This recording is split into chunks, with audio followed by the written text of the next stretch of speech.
What is up, my ninjas? I'm Strydent, and today we are taking a look at the...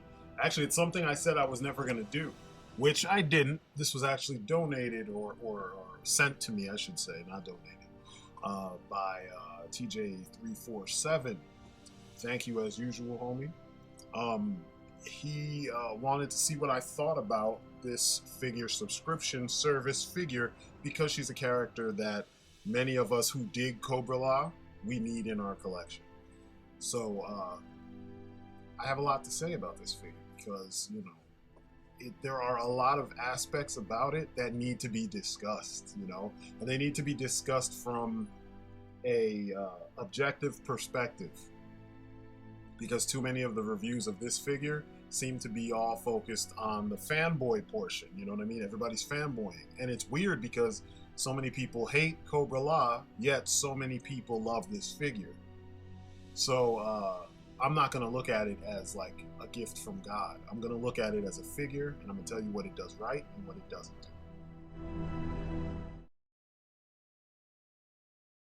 All right, so the sculpt and paint on this figure is it's a mixed bag. The paint is amazing. The head sculpt is amazing. Her hands look really cool. The body is my gripe. You can already see that she's essentially wearing polka dotted or oblong dotted reactive impact armor, or at least pieces of it, which no. She comes with a handful of accessories. I was going to separate this, but since this is an overview, I'm just going to talk about it all together. She's got, you know, her card and this weird viney tentacly thing from, you know, the movie. That is there for you if you want to see what she does. It's kind of weird because it makes you wonder who wrote this. Like, whose words are these, you know? It's got to be a Joe. Anyway, her cloak is one of the accessories because, I mean, it's a cloak. And it's well done, I'll give them that. It's strange, but it's well done. It's strange in that there are no sleeves, but I don't think she had sleeves in the movie. And then there's the tentacly green thing that we got one with Nemesis Enforcer. You stick to his back, and, you know, we saw it in the original line as well. And it's well done. It looks cool. I like the paint. I wish we could get that style of paint on some of the figures. More about the cloak, though. I love how the cloak looks, especially when you pull, you know, the hood over her head. You have to take off her ponytail to do that. But I think it looks pretty good. It looks really, really nice, especially for the size. You know, there are little things like the fraying edges around her arms that kind of take away from how awesome this could look. But in general, I think it looks damn nice. I was pretty impressed. You know, once I did this here, I was like, damn, look at you, looking all cool and shit. And, you know, overall, it is a cool looking figure. Very cool looking figure. But this adds to the whole emissary function that she has, you know, and we saw her kind of like this in the film.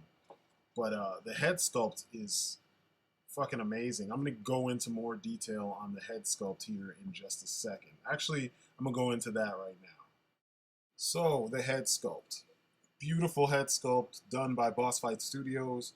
I like it. I like it a lot. It really pulls out the essence of that character. It embodies the character. It's not even an essence. It embodies it from every angle, especially the profile. She is one sexy, bald-headed, ponytail-having lady. All the paint work, everything looks spot on when it comes to her head. No issues there at all. Ponytail is huge. It's the right shade of brown. I want to say there's subtle paint in there, but I don't think there is. I think that's just the shadows playing, you know, with the color. Yeah, it's a very big, very it's bold to some degree. It's calling your attention. I dig that. And, you know, it's easy also to apply, you know, put it in and take it out. Essentially, there's this big old notch on her head. There's a huge, very huge peg to go into the notch. And as long as you have everything facing the corresponding directions, it holds in with no problem. There is a flat end and a curved end. You got to make sure it's aiming the right way. I mean, you really can't aim it that many other ways, but it works perfectly. I was impressed with it because I thought it was going to be a hassle. I thought it would be articulated. I thought it'd be all kinds of craziness, and they didn't do that. As for her hands, I, for some reason, imagined that Pythona had long claws, like venom claws, like almost Lady Deathstrike claws. But essentially, I think they forgot that she had those claws as well. Also, her skin tone is a little bit different, but I mean, in the movie, it jumps back and forth. But for the figure, we got very nicely manicured, claws. It's weird because when I think back to it, the cloak looked different too. It looked longer and a different kind of hood. Not to say that what we got doesn't look cool, but it doesn't look exactly like this. You know what I mean? And I think they could do a better job getting things to be closer. So yeah, she doesn't have the crazy claws, so she can't duel with Jinx and make it look extra awesome. So boo to them there. But I mean, the overall look of the figure is not too bad. She's very poseable, of course, because she's got that good old Joe articulation, so we can't complain there. She looks good in action, so much so that I think when she's posed and whatnot, and this is probably why we've gotten the reviews that we've gotten, you barely can tell what makes up the parts. All that magenta and the pink and the spots and stuff. This hand, I've got a little blemish, but I like the way the hand is positioned and the way the nail kind of sticks off the end of her finger. It looks really good. But there's that really nice manicure. Those are some nice hands. They did a good job with that, I don't really... Part of me wants to nitpick the fact that they did not give us clawed hands. I really want to nitpick that because she doesn't have any weapons. You know what I mean? I mean, you can consider that tendrily thing a weapon, but she's not... How do I put this? She's not a character that runs around with swords or crossbows or, pistols or bazookas or anything. It's just her hands.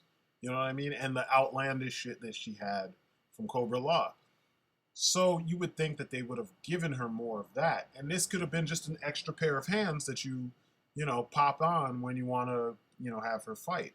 So it's a little bit annoying that, considering that these are more expensive figures sold through the, subscription service, they should have done what I'm saying. Now let's look at her suit itself. Essentially, it looks like they just took a reactive impact armor Scarlet and sanded down all the armor except for what's around the torso. Now, I don't understand why they chose not to get rid of the detail on the lower torso. I mean, did they think Joe fans typically don't pay attention, so they're not going to notice that, like modern Joe fans? To me, that's a big no-no. And I know they've reused parts, but they could have used like Zorana's lower half, or they could have, just sanded down that Scarlet, lower torso, and it would have been perfect. The same goes for her feet. Up below the knee, you can clearly see boots. You know what I mean? And the whole point was that she was wearing like a membrane. It's not supposed to be a costume, so to speak, like a traditional costume. So seam lines and, pieces that indicate that she's wearing boots and stuff, it's something identifiable by regular people. They shouldn't have went in that direction because that's not Cobra Law. The feet are well sculpted.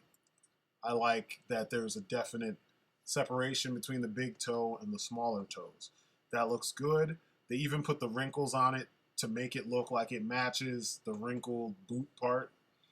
The back of her suit still has some of the reactive impact armor detail, which I'm kind of like, you guys could have just sanded that shit away. I mean, there's tons of customs online where people did that. I was going to actually show one in this video, and I figured out of respect for the Four Horsemen and for the Four Horsemen. Jesus, why do I keep saying that?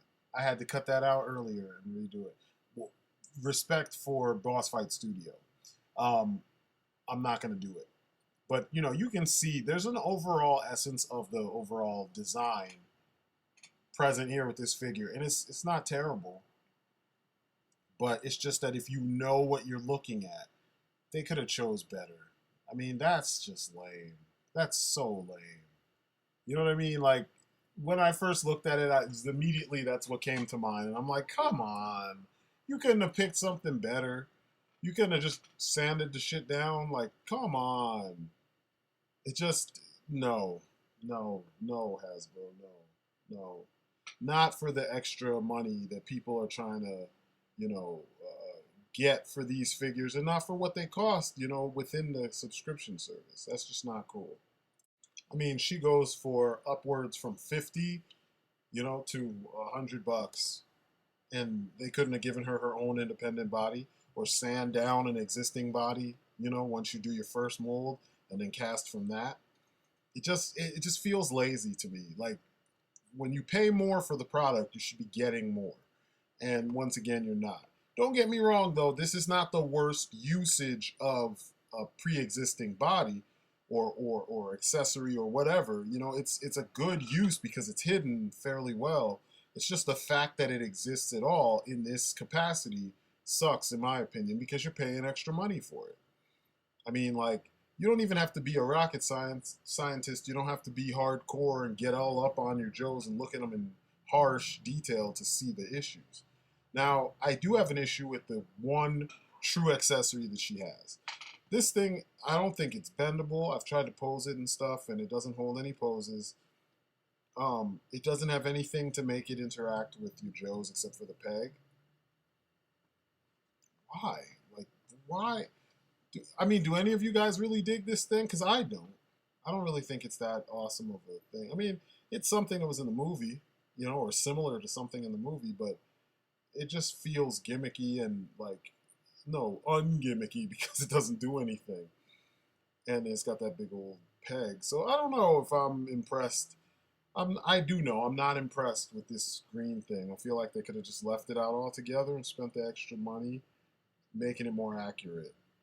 So now we get to the bottom line, and it's going to be really straightforward because, I mean, you've already seen all you need to see to get your, feeling for what kind of release this is. This is a figure from the figure subscription service, and it kind of hits the right marks overall, like on a base level, because it looks like the character, and she comes with recognizable things from the movie. And, following the tradition of the way G.I. Joe is handled these days, then it's pretty good. Thinking back to Pursuit of Cobra, which is my gold standard for the G.I. Joe line, this is not really that good. Either you redesign her so that suit is a sneaking suit, I mean, I don't know how you would explain the dots all over the place, but whatever.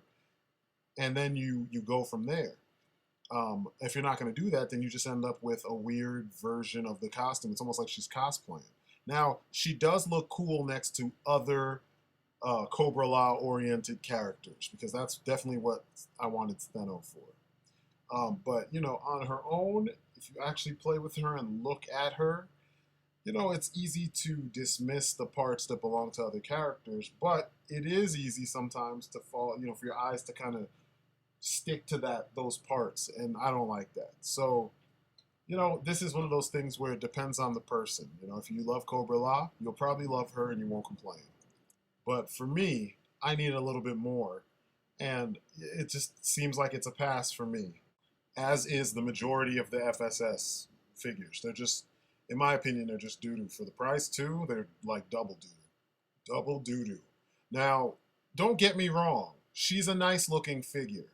You know what I mean? Because on the base level, if you ignore that stomach, you have the visage of a Pythona. You know what I mean? But just the fact that it's a more expensive figure, and they didn't give you the full-on, like, different or independent sculpt, that sucks, because you should be getting that for the amount of money that you're paying for this figure. And this is what I have. This is the problem I have with the whole, like I said, the whole FSS. It's like, it's the same problem I had actually with the DC Signature series from Mattel. It was like, you can't give us the same thing but charge us more and then just expect us to like it. Of course it's going to fail, So in this case, it worked. Apparently a lot of the Joe fans that are out there, they just love throwing money at Hasbro.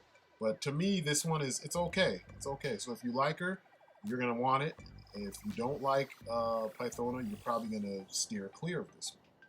So that has been my look at the FSS Pythona by Hasbro, with a little bit of help from the Collectors Club. This figure is not for everyone.